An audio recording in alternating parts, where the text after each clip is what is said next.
This is the ABQ Business Podcast with your host, Jason Rigby. Each week we'll interview visionary business leaders to inspire the creative power and spirit that's in every entrepreneur. Discussing strengths, weaknesses, strategies, systems, and the problems we can all solve together for a new future for local small business. What is up, everyone? Going to do something kind of unique. I figured this would be fun. One of my favorite books, The Slight Edge, Turning Simple Disciplines into Massive Success by Jeff Olson. And he actually grew up here in Albuquerque. So I figured this would be fun. But he's built multi-million-dollar, huge organizations. He's done over 900 television programs. I mean, the Fords in the book are from John Maxwell, Ken Blanchard, Brian Tracy, Darren Hardy. I mean, we know all of those. Plus, he started success.com. So, I mean, that's been around for a while. So this is a really cool book, though. A lot of people think there's like some magic formula for success and being great in everything that you do. And he talks about this. It's just something that's very, very simple, and it's very, very easy. So what I thought I would do is per chapter, I would do a show, and I'll just keep them short. But he starts off in chapter 1. He says the slight edge philosophy. And before I get into the book, I want you to understand you need to develop a personal philosophy, whatever that may be.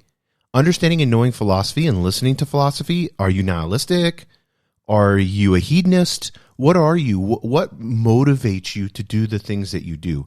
If you have a philosophy around that, in the way that your business performs, in your personal life, in your relationships, it's going to help you tremendously. Some of you use religion, and I like to keep like religion and philosophy kind of the same.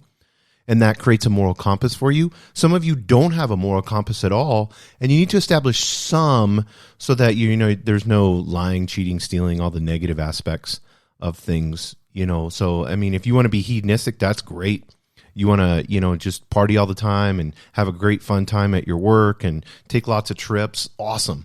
Everything's about fun. As long as you're making money, as long as you're being productive, go for that. That's what you need to be. Be you. Be the philosophy that you've created inside of yourself. He starts off the book with a Ralph Waldo Emerson quote. He says, "The law of nature is do the thing, and you shall have the power. But they who do not the thing have not the power." It's that simple.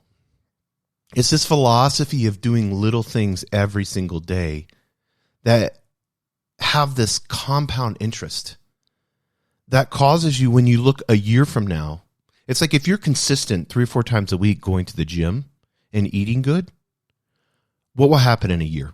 It's guaranteed. You're going to be a different person. You're going to look differently. You're going to act differently. You're going to have different energy levels. And that's the physical, and we tend to see that. But physically, mentally, spiritually, and emotionally, it is all the same. And it's this simple strategy, and he calls it a ridiculous simple strategy that causes people to be successful, because that's what successful people do, as boring as it sounds. They're just doing small little things consistently day in and day out. He says this, it's how you do the hows that's most important. And he talks about this. He says, most people are just grabbing information. He says how-to books that are just full of information, you're just collecting more information, and then we just read them or we listen to podcasts or whatever it may be, and we get all this information and we do nothing with it. It said it's not that how-to books are not valuable. There are some wonderful ones. I'll even recommend to you at the end of this book. It's just that another how-to book is not what you need. It's not what any of us need. We already have enough of those, maybe more than enough. Because what you need to transform your life is not more information. And he says everybody wants a secret ingredient. And he says there is a secret ingredient. And he says this in the book. There is a secret that once you know it will cause you to find those answers, apply them, live them, and achieve those results you want. The secret ingredient is your philosophy. The secret is to change the way you think. Once you do, then you will take the steps you need to take to lead you to the how-tos you need. If you don't change your thinking, no amount of how-tos will offer a real solution. It's not the hows, it's how you do the hows. And this is what I always say, execution. That's what's most important to me when I talk to people. It's like, yeah, let's have fun, but let's make sure we're executing.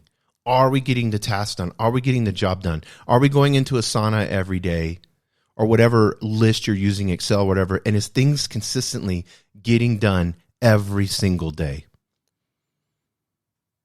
And he says it simply means changing your thinking, your philosophy. The reason diets and other how-tos don't work for most people is the same reason most how-to books and courses don't work for most people. It isn't that the actions are wrong. It's that people don't keep doing them. Focusing on the actions, the what to do's, and the how to do it is not enough, because it's the attitude behind the actions that keep those actions in place. It's just an attitude adjustment.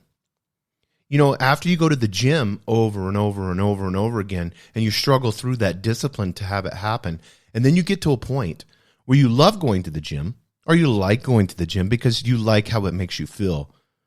You like how you look. And so the cons, the pros outweigh the cons. So you look at it and you say, yeah, I'll go to the restaurant and I'm not going to eat all the carbs. I'm just going to eat that steak and asparagus. Yeah, I may not have those drinks tonight. Maybe I'll just have some water, or maybe I'll have one drink and reward myself for 2 drinks, and that's it. He says it's the philosophy. That's the secret ingredient. Your philosophy is what you know, how you hold it, and how it affects what you do. He said that's what this book is about. Yes, you have to know the winning how-to actions, and you have to process the winning attitudes, but what generates all that and keeps it all in place is your philosophy. Your philosophy, he says, creates your attitude, your actions, your results, and that creates your life. Think about that. Your philosophy creates your attitude, your actions, your results, which creates your life. I love that, because if you have a philosophy of, well, let's take a hedonist again. If you have a philosophy of, I'm going to have the maximum amount of fun in my life, I'm going to be safe, and I'm going to do things in an honorable way, but I'm going to have the max amount of fun in my life. Okay, make that your philosophy.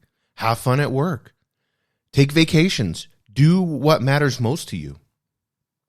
Is being a penny pincher? If you're a hedonist and you're being a penny pincher and you're saving up all this money and consistently saving it up to when you get to 65, and then you're going to hopefully spend it or leave it with your family, but you've been a hedonist your whole life, you're going to be miserable. Absolutely miserable. Or maybe you're an ultra-conservative person and you would be better off being in middle management or upper management or C-suite in a larger corporation where you have structure than it is you being an entrepreneur. Just because entrepreneurship is cool doesn't mean it's for everyone. Ralph Waldo Emerson, do the thing and you shall have the power. He said it's that simple. And he gets into 2 prevalent types of attitude in this chapter. He talks about the entitled and the value-driven. So 2 prevalent types of attitudes. A value-driven attitude says, what can I do to help you? An entitled attitude says, what have you done for me lately? An entitled attitude says, pay me more and then maybe I'll work harder. A value-driven attitude says, I'll work harder and then I expect you'll pay me more. Ralph Waldo Emerson, do the thing and you shall have the power. Your philosophy is what you know, how you hold what you know, and how it affects what you do. Get that last part, and how it affects what you do. You can look at anyone's actions and trace back through the attitudes behind those actions to their source, the philosophy behind the attitudes. Show me what a man does, and I'll show you what his philosophy is. He uses another example of a life philosophy, Thomas J. Watson Sr. He was founder of IBM. He said this, the formula for success is quite simple, double your rate of failure. So Thomas J. Watson was like, this is what we're going to do. We're going to execute, and we're going to, if we have to fail to get this, to understand this. We are not taught that the key to success, he says, is to double your rate of failure. On the contrary, we're taught to avoid failure like the plague. Failure is not an option. Really, it had better be an option. It had better be, because whether or not you consider an option, it's going to happen. You know, and this is something that's really important. I don't want to get into a side note of failure, but all failure to me is learning. I take step back. I am not my failure. The emotional response that I have to the failure is not the real me. All failure is a learning lesson, and I need to take the time to be self-aware enough and say, why did I fail? How can I learn from this? How can I evolve and be better? And he uses the story of Abraham Lincoln. We all know he lost elections, public office failures over and over and over. He wasn't a good lawyer. He failed in that. You know, when we look at Abraham Lincoln's life, you would never think that he would be a great president. But it's amazing to me when you have tenacity like that, and he just kept improving and evolving and became better and better. And then when the country needed a president that could go through what we went through and then bring people together like he did, it was amazing. Your philosophy is your view of life, something beyond feelings and attitudes. Your philosophy drives your attitudes and feelings, which drives your actions. By and large, people are looking in the wrong places. They are looking for a breakthrough, looking for the amazing quantum leap, the philosophy of the craps table and roulette wheel. I don't believe they'll ever find it. I've had colossal failures and I've had remarkable successes. And my experience is neither one happens in quantum leaps. They happen through the slight edge. And this slight edge philosophy, and he gets into it right here, and I want you guys to understand this. We're almost done here. So listen to this part. To understand patience, to understand that little steps compounded do make a difference. That the things you do every single day, the things that don't look dramatic, that don't even look like they matter, do matter. That they not only make a difference, they make all the difference. We've seen this. I've seen this in my own life. It's the little things you do, or the little things that you don't do when you start negotiating with yourself and giving yourself an out. Success is the progressive realization of a worthy ideal. Successful people do what unsuccessful people do and are not willing to do. There is a natural progression to everything in life. And he's going back to creation, which I believe is important. I think we can look to nature, and this is not religious. I'm just saying you can look and see how things evolved. You can look at the universe. You can look at our planet. And there's just these systems that are in place. Why is a beehive 96, 97% efficient? How can I learn from a beehive and understand how I could get my company more efficient? He's using this law of the harvest, to plant, cultivate, harvest. If you think about that, you plant, you cultivate, you harvest. Now, I don't want to get into that because that could be a whole podcast in and of itself. He says this to end chapter 1. Whatever your deepest desires are in life, I want you to have them. And I know you can. That is my passionate belief. And I've seen it happen to too many times to doubt it. But you need a place to start. And he talks about the slight edge being that starting point and the first ingredient, and understanding. And this is the key point, I think, in chapter 1. People everywhere are clamoring for the formula, the secret ingredient, the path to improve their lives. And in this chapter, it's the secret ingredient is your philosophy, what you know, how you hold it, and how it affects what you do. Once you change the way you think, then you can take the steps that will lead you to the how-tos.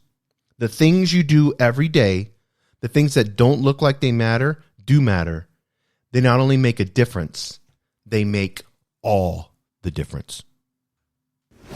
Thank you for joining us on the Albuquerque Business Podcast. And thanks to our sponsor, RigbyDigital.com. Make sure to subscribe and share, and go to abqpodcast.com. Get show notes, resources, and links to everything we talked about today to help you navigate your journey as an entrepreneur and business owner.